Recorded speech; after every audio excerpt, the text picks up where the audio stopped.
Hello दोस्तों, तो स्वागत है आपका देवभूमि ज्ञान दर्शन में। तो आज हम देखेंगे आपके हिंदी के 25 प्रश्नों को। ठीक है, तो देखो भैया, अगर मैं बात करूं पहले प्रश्न की, तो हमारा पहला प्रश्न है प्रत्येक वर्ग का दूसरा और चौथा व्यंजन क्या कहलाता है। ठीक है ना। तो देखो, दूसरा और चौथा व्यंजन जो कहलाता है वह कहलाता है भैया महाप्राण। ठीक है, जैसा कि आप सभी को पता है महाप्राण क्या होता है। जिन व्यंजनों के उच्चारण में ना हमारे मुंह से भैया अधिक हवा निकलती है उन्हीं को हम कह देते हैं कि ये महाप्राण है। ठीक है ना। अब ये भैया प्रत्येक वर्ग में होते हैं आपके दूसरे और चौथे व्यंजन वर्ण। ठीक है ना। अब प्रत्येक वर्ग का कहने का अर्थ मेरा ये है, क्या होता है वर्ग, जैसे आपका क वर्ग हो गया, चौ वर्ग हो गया, ठीक है ना, टौ वर्ग हो गया, तौ वर्ग हो गया और पौ वर्ग हो गया। क वर्ग के अंदर क्या क्या आता है भैया, आप सभी को पता है, क ख ग घ अंग। ठीक है ना। अब देखो, यहाँ पे जो आपका महाप्राण होता है वो क्या होता है, दूसरा और चौथा। ठीक है ना। दूसरा यानी यहाँ पे ख हो जाएगा और यहाँ पे घ हो जाएगा। ठीक है, और क्या क्या होगा देखो, छ हो जाएगा आपका। ठीक है ना, छ चौ छ जो झ हो जाएगा। ठीक है ना, ठ हो जाएगा, हो जाएगा, सौ हो जाएगा, और आपका ये जो शौ है ना, और शौ श श ह भी होता है आपका भैया महाप्राण। ठीक है, चलें बढ़े फिर आगे की ओर। चलो अब देखते हैं हमारा दूसरा प्रश्न। ठीक है, तो हमारा जो दूसरा प्रश्न है वह है कि भैया निम्नलिखित में से कौन सा व्यंजन अघोष है। अघोष की बात चल रही है, तो भैया अघोष व्यंजन क्या होते हैं, जिन व्यंजनों के उच्चारण में जब आपकी जो स्वर तंत्रियां है ना वो भैया कंपन ना हो। ठीक है ना, कंपन ना करे, यानी जो आप बोलते हो ना व्यंजनों को, तो वो कंपन ना करे, तो उन्हीं को हम कह देते हैं ये भैया अघोष व्यंजन है। ठीक है, और ये आपके प्रत्येक वर्ग में पहला और दूसरा, ठीक है ना, पहला और दूसरा व्यंजन होता है। ठीक है, जैसे आपने पहला और दूसरा कहने का अर्थ है क लिखा और ख लिखा, ये पहला हो गया, ये दूसरा हो गया भैया। ठीक है, तो ये क्या है आपका अघोष है। ठीक है ना। और क्या क्या हो जाएगा आपका, क ख चौ छ हो जाएगा। ठीक है, टौ ठ हो जाएगा, तौ थ हो जाएगा। ठीक है, और पौ और फ हो जाएगा। ठीक है, तो अब आप इस प्रश्न का उत्तर सही तरीके से दे दोगे कि भैया जो गौ है वो तीसरे नंबर पे आता है, तो ये तो गलती है हमारा। ठीक है, और तो पहले नंबर पे आता है, तो बिल्कुल सही है भैया, तो हमारा बिल्कुल ही सही हो जाएगा पहला। और दूसरा बोला ना मैंने आपसे अघोष। चलो फिर समझ गए। तो अब हमने बात कर ली अघोष की, तो यहीं पर हम समझ लेते हैं कि भैया सघोष होता क्या है। ठीक है ना, अघोष और सघोष बोलते हो ना आप, तो ये है आपका अघोष। अब हम देख लेते हैं आपका सघोष को। अगर मैं बात करूं सघोष की, तो आप सघोष को ही घोष भी बोल देते हो। ठीक है ना, कंफ्यूज मत करना। तो देखो भैया, जो आपका सघोष होता है ना, इन व्यंजनों के उच्चारण में जो स्वर तंत्रियां हैं ना उनमें कंपन होता है। ठीक है ना, और ये प्रत्येक वर्ग की होती हैं आपकी तीसरी, ठीक है, चौथा और पांचवा। ठीक है, ध्यान में रखना। और यो र ल व ह ये भी होता है। ठीक है, अब तीसरा चौथा पांचवा, यानी तीसरा क्या हो जाएगा आपका, क ख ग। ठीक है, ग हो जाएगा, और क्या हो जाएगा भैया, ग हो जाएगा। ठीक है, और हो जाएगा घ। ठीक है, चौथा हो गया, और अंग हो जाएगा, जौ हो जाएगा, झौ हो जाएगा। ठीक है ना, और दौ हो जाएगा, धौ हो जाएगा, नौ हो जाएगा, बौ हो जाएगा। ठीक है, तो ये चीज़ें ऐसे काम करती है। ठीक है, तो इसमें जो आपका सही आंसर होगा वो क्या होगा भैया, दूसरे प्रश्न का वो होगा आपका तो हो जाएगा। ठीक है ना, दूसरे प्रश्न का आंसर। चलो अब बड़े आगे की ओर। आपने अघोष भी देख लिया, सघोष भी देख लिया। ठीक है, तो देखो फिर, तो हमारा तीसरा प्रश्न है कि भैया महाप्राण व्यंजन कौन से हैं। ठीक है, महाप्राण मैं आपको बता चुका हूँ भैया, जिनके उच्चारण में मुख से अधिक हवा निकलती है। ठीक है ना, और प्रत्येक वर्ग का दूसरा और चौथा होता है। ठीक है, अब दूसरा देख लो, क हमारा पहला ही है, ये गलत हो जाएगा पहला ऑप्शन। बी ऑप्शन देखो, ख दूसरा है, चौ छ ये बिल्कुल सही है। बी ऑप्शन हमारा बिल्कुल ही सही है। ठीक है ना, समझ गए चीज़ों को। अब बढ़े आगे की ओर। तो हमारा जो चौथा प्रश्न है वह है कि शुद्ध रूप है भैया पैतृक है या पैतृक है या पैतृक है या पैतृक है। तो इसमें जो हमारा सही आंसर है हम ऐसे लिखते हैं भैया पैतृक। ठीक है ना, आप कहते नहीं हो भैया ये मेरा पैतृक गांव है। ठीक है, तो वहीं से आप इसका अर्थ भी निकाल सकते हो। पैतृक गांव का मतलब यानी आपके पिता से संबंधित। ठीक है ना, पिता से संबंधित, या आप कह सकते हो भैया पुरखों से संबंधित। ठीक है ना, या कह दो पुरखों का, या कह दो भैया पुश्तैनी है। ठीक है, या कह दो पुश्तैनी। बात एक ही है, ठीक है। तो चीज़ों का मतलब आप यहाँ से ऐसे समझ सकते हैं। चलें फिर आगे की ओर। तो देखो भैया, हमारा जो 5वां प्रश्न है वह है शुद्ध वर्तनी वाला शब्द है। अब इसमें आपको 4 अतिशयोक्ति दिए हैं, आपको बताना है सही आंसर, ठीक है। तो देखो, पहला ऑप्शन है अतिशयोक्ति, बिल्कुल ही गलत है, ठीक है ना। अतिशयोक्ति ऐसे नहीं लिखा जाता है, ठीक है ना, आधा शौ है इसमें।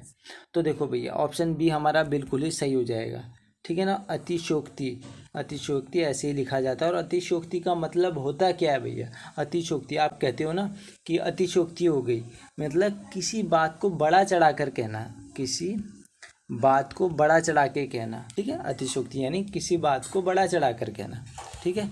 चलो फिर अब बढ़ते हैं अगले प्रश्न की ओर। तो हमारा अगला प्रश्न है भैया, ईशा का शुद्ध रूप निम्न में से कौन सा है? तो भैया, ईशा का जो शुद्ध रूप होता है वो होता है ईशा, ठीक है, ऐसा होता है, ठीक है। तो हमारा ऑप्शन बी इसमें हमारा बिल्कुल ही सही हो जाएगा, ठीक है। चलिए फिर अब बढ़ते हैं आगे की ओर। तो हमारा 7वां प्रश्न है भैया, शुद्ध वर्तनी वाले शब्द का चयन करें। ज्योतिषना, नहीं ऐसे नहीं लिखा जाता है भैया, ठीक है ना, ऐसे लिखा जाता है ज्योतषना, ठीक ना, ज्योत्सना ऐसे होता है। तो हमारा ऑप्शन नंबर डी बिल्कुल ही सही हो जाएगा, ठीक है ना।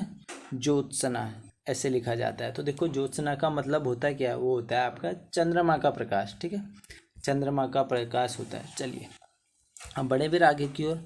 तो हमारा जो 8वां प्रश्न है वो है, वानर का तद्भव रूप है। चलो मैं आपको तद्भव तत्सम समझाता हूँ, आप खुद ही बता दोगे कि भैया इसमें आपका आंसर क्या होगा, ठीक है। तो देखो, तद्भव, यहाँ पे तद्भव लिख लो और इधर पे लिख लो भैया तत्सम, ठीक है, तत्सम लिख लो।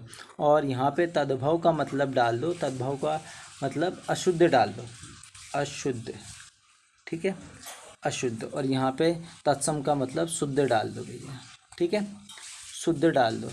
आप यहाँ पे बातों को समझना कि तद्भव होता क्या भैया। तद्भव यानी जो शब्द तो आपके संस्कृत शब्दों से आए हुए हैं, ठीक है ना, जो निकले संस्कृत शब्दों से ही है, लेकिन आज उनका स्वरूप क्या है, बदल गया है भैया, ठीक है।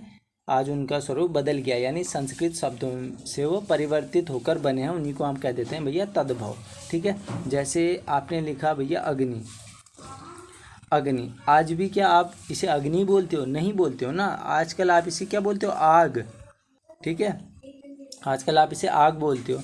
फिर आपने लिखा हस्त, क्या आप हस्त बोलते हो? ये संस्कृत के शब्द हैं आपके, क्या आप इनको ऐसे यूज़ करते हो? नहीं करते हो ना, हस्त की जगह आप क्या यूज़ करते हो आजकल? हाथ, हाथ यूज़ करते हो, ठीक है। जैसे आजकल बारातों का सीज़न चल रहा है, तो आपने वर यात्रा लिखा, अब आप वर यात्रा थोड़ी बोलते हो, आप बोलते हो भैया बारात हो रही है, बारात, ठीक है, तो आप बारात लिखते हो। तो ये क्या हो गए आपके? ये तद्भव शब्द हो गए, ठीक है ना, जो मतलब निकले संस्कृत से ही हैं, फिर आपने उसमें भैया कलाकारी दिखाई और उसका स्वरूप बदल गया, ठीक है, समझ गए चीज़ों को।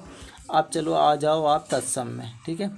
अगर मैं बात करूं तत्सम की, तो आप यहाँ पे समझ जाना, शुद्ध यानी संस्कृत से सीधे आए हैं और उसी रूप में आप प्रयोग किए जा रहे हो, ठीक है। जैसे अग्नि हो गया, ठीक है ना, वायु हो गया, ठीक है, सूर्य हो गया, पुत्र हो गया, तो ये सभी क्या है आपके तत्सम शब्द हैं, ठीक है, समझ गए चीज़ों को। तो अब देखो, इसका उत्तर भी देख ही लो फिर। वानर, आपने वानर लिखा, ठीक है।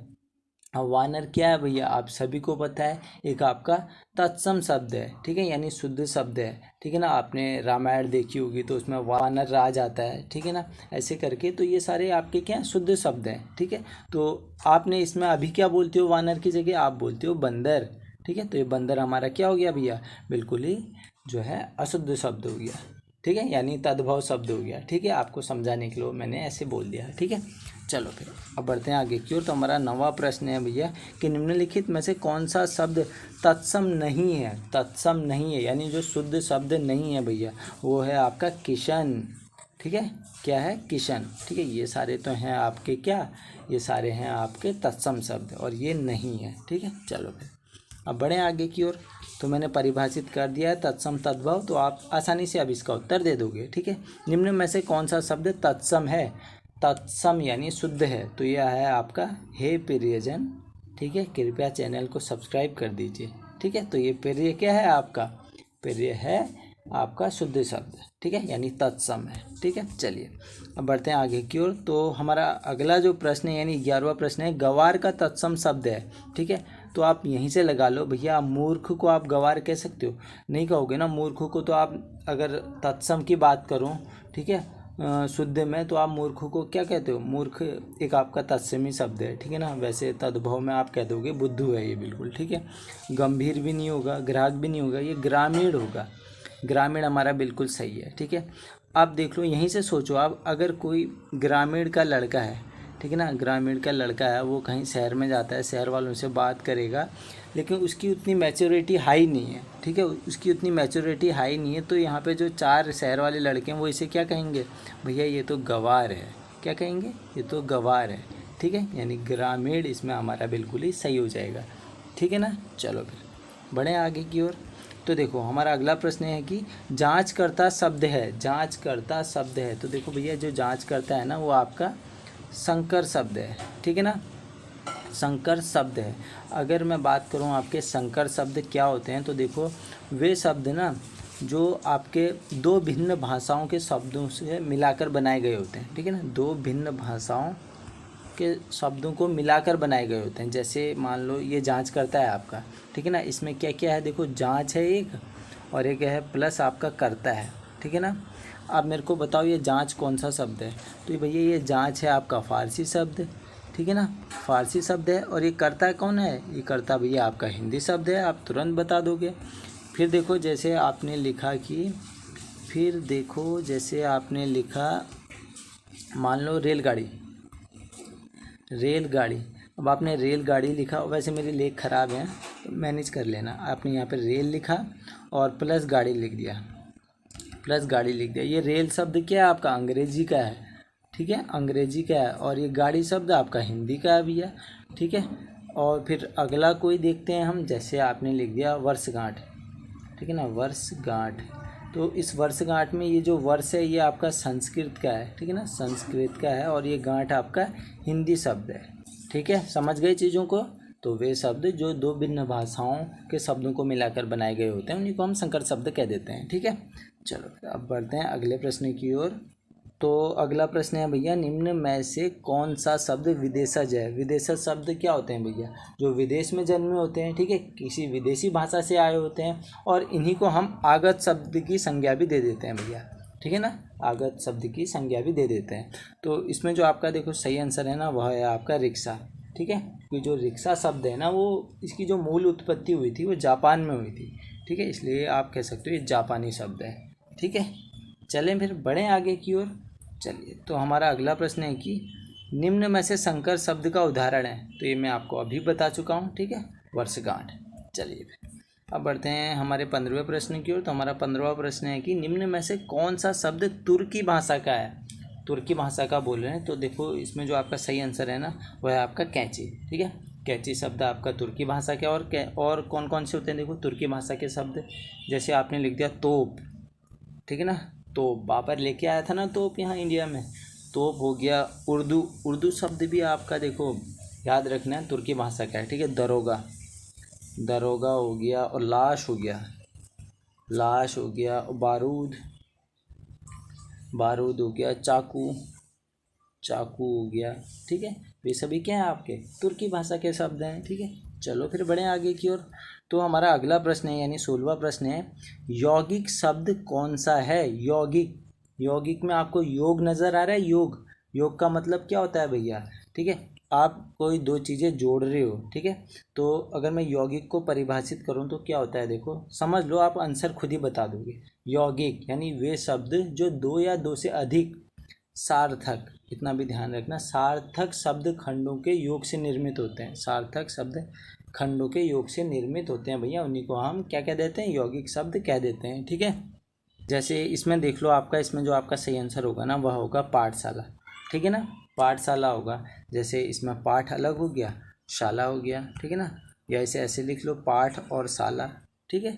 तो और उदाहरण दे देता हूँ, जैसे मान लो आपने लिखा भैया विद्यालय, ठीक है, विद्यालय, दो सार्थक खंड निकलने चाहिए आपके। विद्यालय है, आपने विद्या लिखा, विद्या का मतलब आप सभी को पता है, प्लस आलय हो गया। आलय का मतलब क्या होता है? घर होता है भैया, ठीक है, घर होता है, तो निकल गए हमारे क्या सार्थक खंडों के योग से निर्मित हो रहा है आपका विद्यालय। ठीक है, फिर जैसे और आपने लिख दिया, मान लो कलर चेंज करके एक और उदाहरण दे देता हूँ, आपने लिख दिया राजपुत्र, राजपुत्र, तो ये क्या हो जाएगा भैया, राजा का पुत्र कर लो इसे, राजा का पुत्र कर लो। ठीक है ना। और जैसे स्वदेश लिख लिया आपने, स्वदेश, स्वदेश को आप स्व प्लस देश कर लो। ठीक है, देवालय कर लो, देव प्लस आलय हो गया आपका। ठीक है, तो ये क्या हो रहा है भैया, यौगिक हो रहे हैं, यानी दो या दो से अधिक सार्थक शब्दों के खंडों से बन रहे हैं आपके ये शब्द। ठीक है, चलो अब बढ़े आगे की ओर। तो अब हमारा जो 17वां प्रश्न है वह है कि पवन शब्द में संधि है। ठीक है, तो देखो आपको संधि ना थोड़े डिटेल में पढ़नी पड़ेगी भैया। ठीक है ना, पवन, पवन यानी पवन, पवन। ठीक है, इसमें होता है आपका पौ प्लस अन। ठीक है, पौन। ठीक है, अगर आप इसे ध्यान से देखोगे तो इसमें ओ की मात्रा है प्लस ओ हो गया आपका। ठीक है, ओ प्लस ओ मिलके बनाते हैं औ आपका, ये हो गया आपका अयादि संधि। ठीक है, अयादि संधि हो गया, जैसा कि आप सभी को पता है। ठीक है ना, जैसा कि आप सभी को पता है संधि कितने प्रकार की होती है भैया।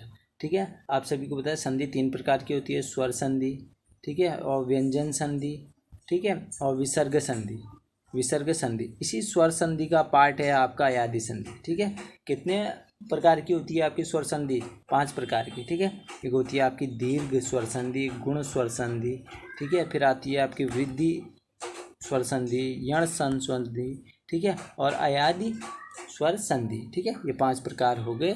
तो चलिए फिर कुछ डिटेल में बात कर लेते हैं हम। ठीक है, अयादि संधि की, क्योंकि अयादि संधि आया है अभी।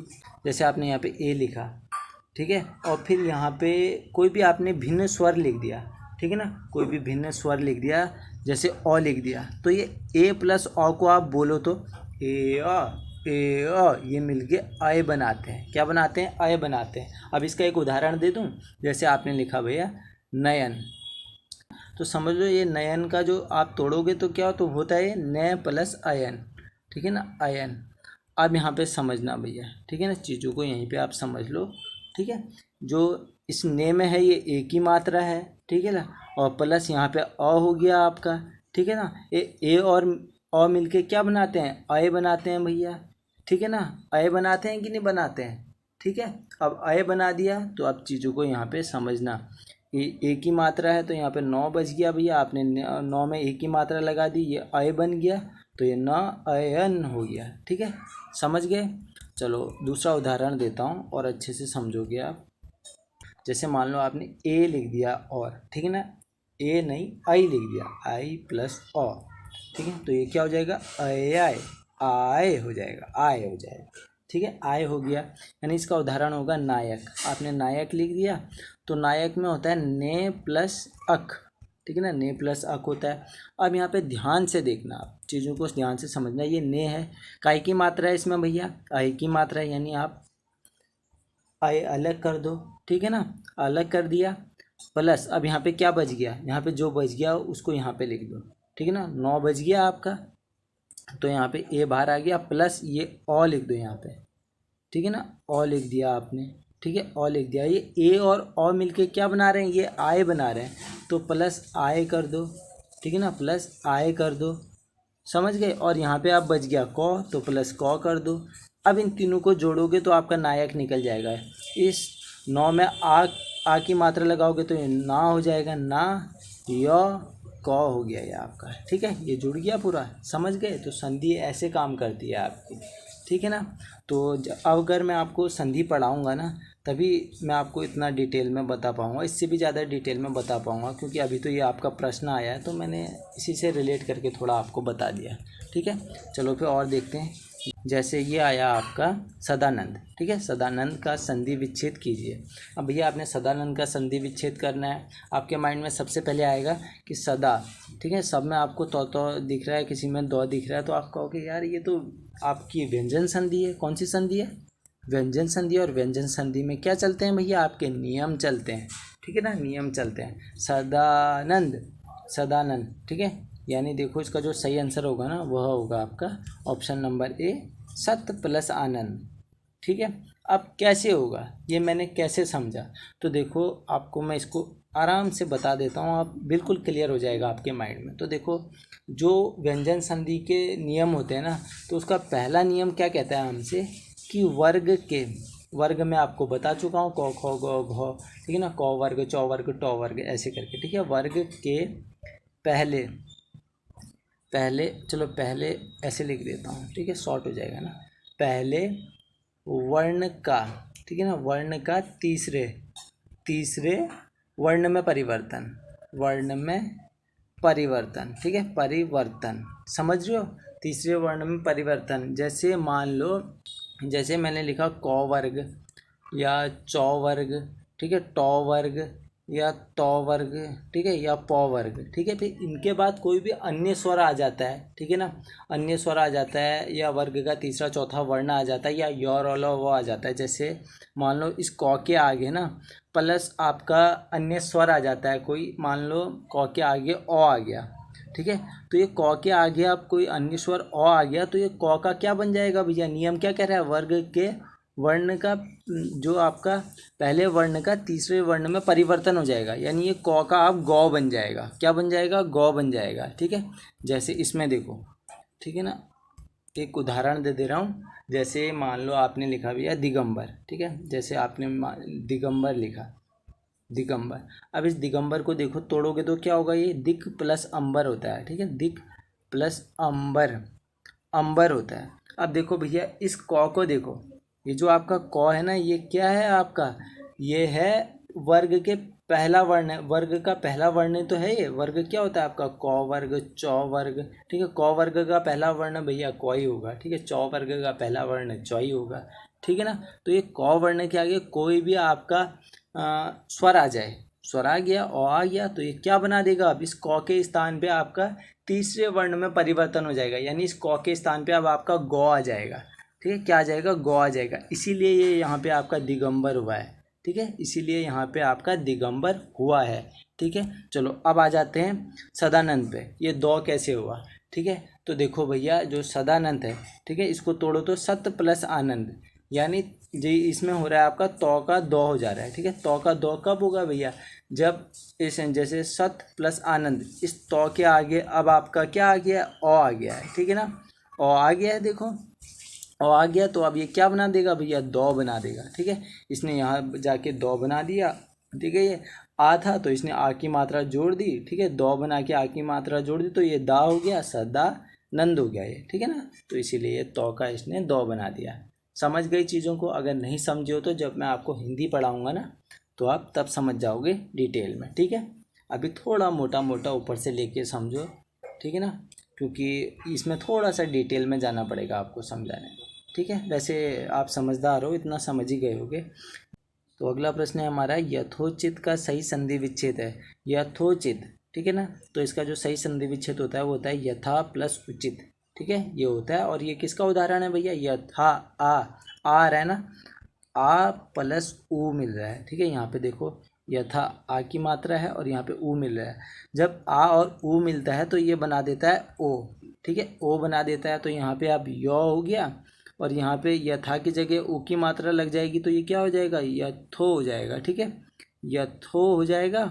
और यहाँ पे बच गया आपका भैया चित बच गया, ठीक है, यथोचित हो गया। तो ये आपका किसका उदाहरण है भैया, ये आपका गुण संधि का उदाहरण है, ठीक है ना, गुण संधि का उदाहरण है, ठीक है।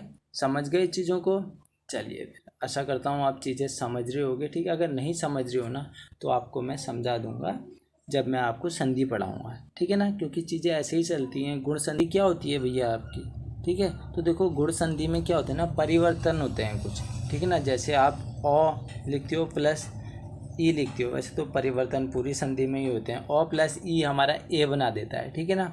और ओ प्लस ये जो बड़ी ई है ये भी ए ही बनाएगा, ठीक है ना, तो कन्फ्यूजन नहीं करना है। और आ प्लस ई भी हमारा ए ही बनाएगा, ठीक है।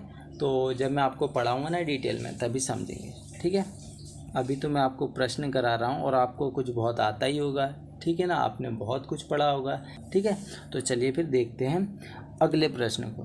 तो हमारा अगला प्रश्न है कि सावधान का सही संधि विच्छेद है। तो भैया सावधान का सही संधि विच्छेद होता है प्लस अवधान, ठीक है, सौ प्लस अवधान होता है हमारा सावधान, ठीक है, यानी ऑप्शन नंबर डी हमारा बिल्कुल ही सही हो गया, ठीक है। अब यहाँ पे देखो सौ अ, ठीक है ना, यानी ये 100 अलग कर दो, ठीक है, ये आधा 100 आ जाएगा, अगर आप इससे अलग करोगे तो 100 आ गया, ये प्लस आ गया, ठीक है ना। अवधान का ले लो, ये जब और मिलेंगे तो ये क्या हो जाएगा, ये बना देगा भैया आपका आ, ठीक है। अब आ बन रहा है तो क्या हो जाएगा, ये आपका दीर्घ संधि हो जाएगी, ठीक है ना। तो ये आपका दीर्घ संधि का उदाहरण था सावधान, ठीक है। चलो फिर अब बढ़े आगे की ओर। तो अब हमारा जो अगला प्रश्न है वह है कि विप्र का समानार्थक शब्द है। तो भैया विप्र का जो समानार्थक शब्द होता है ना, विप्र का जो मतलब होता है वह होता है कोई धार्मिक व्यक्ति, ठीक है, धार्मिक व्यक्ति कह लो या पुरोहित कह लो या विद्वान कह लो, ठीक है, बात एक ही है। तो देखो भैया विप्र का इसमें जो आपका सही समानार्थक को आप कह दो पर्यायवाची, ठीक है। तो इसमें जो आपका सही आंसर होगा वह होगा ब्राह्मण, ठीक है ना। चलो अब बढ़े आगे की ओर। तो अब हमारा जो 22वां प्रश्न है वह है असुर का समानार्थी शब्द है, ठीक है, असुर का आपने समानार्थी शब्द बताना है, असुर यानी राक्षस, ठीक है। चलो बढ़े आगे की ओर। तो अब हमारा 23वां प्रश्न है कि भैया सूरज किसका पर्यायवाची है। तो भैया जो सूरज किसका पर्यायवाची है, अंशुमली, आदित्य, भास्कर, तो इसमें हमारा ऑप्शन नंबर डी बिल्कुल ही सही हो जाएगा, ये सभी, ठीक है। चलो अब बढ़ते हैं हमारे 24वें प्रश्न की ओर। तो 24वां प्रश्न हमसे क्या कह रहा है भैया, काली घटा का घमंड घटा उपरोक्त पंक्ति में कौन सा अलंकार है, ठीक है। तो देखो भैया काली घटा का घमंड घटा, तो इसमें जो आपका अलंकार है वो है यमक अलंकार। यमक अलंकार क्या होता है भैया, यमक का अर्थ होता है आपका जोड़ा यानी दो, यमक का अर्थ लगा लो आप दो से, ठीक है ना। जब एक ही शब्द आपका दो बार आए लेकिन उनका अर्थ अलग अलग हो, एक ही शब्द आ रहा है ना आपका दो बार, यहाँ पे भी घटा आ रहा है, यहाँ पे भी घटा आ रहा है, लेकिन इनका अर्थ अलग अलग है। देखो फिर जैसे आपने इस पहले घटा को देखा तो काली घटा से क्या मतलब है, यहाँ पे जो काले बादल हैं उनसे इसका मतलब है, ठीक है ना, यहाँ पे बादल लिख लो, चलो ठीक है। फिर यहाँ पे लिखा है का घमंड घटा, घमंड यहाँ पे इसका मतलब है, इस घटा का मतलब है भैया कम हो गया, यानी कुछ माइनस हो रहा है, कम हो गया, ठीक है। तो दोनों का अर्थ यहाँ पे बदल गया ना, तो यही होता है भैया, आपके एक ही शब्द आपका दो बार आएगा लेकिन उनका अर्थ अलग अलग होगा, इसी को हम कह देंगे यमक अलंकार, ठीक है। समझ गए चीज़ों को। चलो फिर अब बढ़ते हैं आगे की ओर। तो हमारा 25वां प्रश्न है कि तरनी तनुजा तट तमाल तरवर बहु छाय उपरोक्त पंक्ति में कौन सा अलंकार है। तो भैया इसमें जो अलंकार है वो है आपका अनुप्रास। अब अनुप्रास अलंकार होता क्या है, जहाँ पर वर्ण आपका बार बार आए, ठीक है, बार बार आए आप कहते ना भैया वही आपका अनुप्रास अलंकार है। जैसे यहाँ पे देखो तो आ गया, तो फिर आ गया आपका, फिर से तो आ गया, फिर से तो आ गया, फिर से तो आ गया। देखो भैया इतने बार आपके एक वर्ण जो है वो रिपीट हो रहा है, ठीक है, यानी बार बार आ रहा है, तो इसे आप कह देना ये आपका अनुप्रास अलंकार है, ठीक है। समझ गए चीज़ों को। तो ये प्रश्न है आपका कमेंट बॉक्स के लिए, ठीक है। तो इस प्रश्न का उत्तर आप मुझे कमेंट बॉक्स में बता देना। तो आशा करता हूँ ये वीडियो आपको पसंद आई होगी। अगर इस वीडियो से ना आपको थोड़ा बहुत ज्ञान प्राप्त हुआ होगा तो आप इस वीडियो को क्या करोगे, लाइक करोगे, शेयर करोगे, कमेंट करोगे और जो है चैनल को सब्सक्राइब कर लेना, ठीक है। तो वीडियो को यहीं पे करते हैं समाप्त। चलिए धन्यवाद।